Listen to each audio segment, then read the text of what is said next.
Hello dear student, our question is the compound which may exhibit tautomerism. Okay, so basically हमें यहाँ पे बताना है कौन कौन से कंपाउंड में टोटोमेरिज्म फिनोमिना शो हो सकता है. Okay, student tautomerism phenomena show होने के लिए X double bond Y Z H type system का प्रेजेंट होना जरूरी होता है.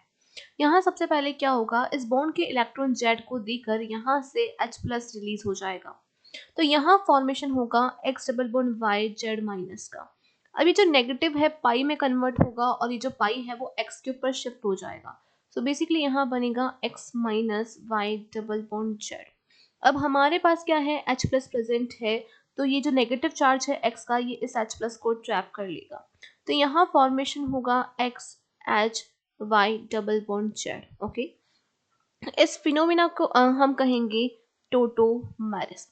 टोटोमेरिज्म फिनोमिना शो करने के लिए फर्स्ट कंडीशन जो है कि एक्स और जेड में से कोई एक एटम मोर इलेक्ट्रोनेगेटिव एटम होना चाहिए. राइट, एक्स और Z should be more electronegative atom just like oxygen. Okay, now oxygen हो सकता है या नाइट्रोजन भी हो सकता है. सेकेंड कंडीशन ये है दैट एक्स और Z should contain at least one hydrogen atom. Okay, and the next point is x और z दोनों में से कोई एक एटम sp3 हाइब्रिडाइज्ड. यहाँ पर आप देख सकते हैं z हमारा sp3 हाइब्रिडाइज्ड एटम होगा.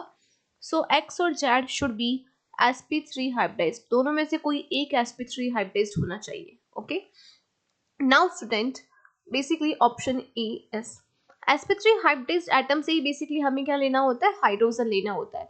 तो एक्स और जेड में से जिसके भी पास हाइड्रोजन एटम प्रेजेंट होगा that should be sp3 hybridized. Okay, now coming to the question. Okay, this is our question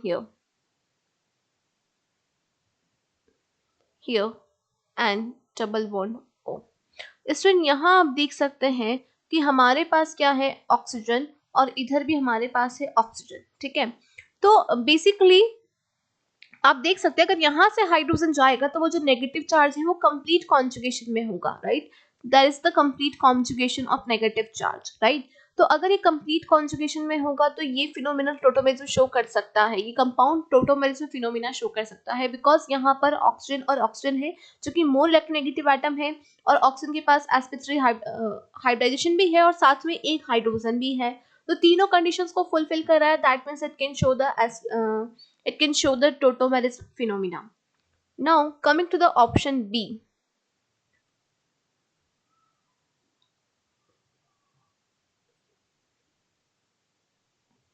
option B की अगर हम बात करें, so you can see here, यहाँ हमारे पास नाइट्रोजन है और यहाँ पर ऑक्सीजन. जो नाइट्रोजन है ये sp3 हाइब्रिडाइज्ड है. ठीक है, और ये जो ऑक्सीजन है इसकी जो इलेक्ट्रोनेगेटिविटी है वो बहुत ज्यादा है. तो फर्स्ट कंडीशन तो फुलफिल हो गई कि मोर इलेक्ट्रोनेगेटिव प्रेजेंट होना चाहिए. sp3 हाइब्रिडाइज्ड, हमारे पास नाइट्रोजन एटम भी है जिसके पास एक हाइड्रोजन भी प्रेजेंट है. तो तीनों कंडीशंस फुलफिल हो रही है. जैसे ये बॉन्ड हाइड्रोजन निकल कर जाएगा, नेगेटिव आएगा, ये पाई में कन्वर्ट होगा, पाई यहाँ और पाई यहाँ. राइट, तो कंप्लीट कॉन्जुगेशन प्रेजेंट है उस आने वाले नेगेटिव चार्ज का, इसलिए ये कंपाउंड भी टोटोमेरिज्म फिनोमिना शो कर देगा. Now coming to the option C.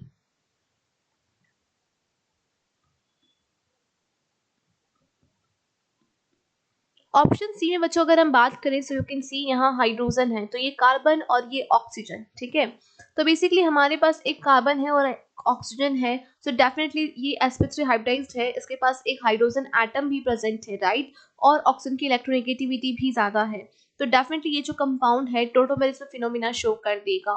So option D is the correct answer. All of these compounds में एग्जिबिट टोटोमेरिज्म. Thank you.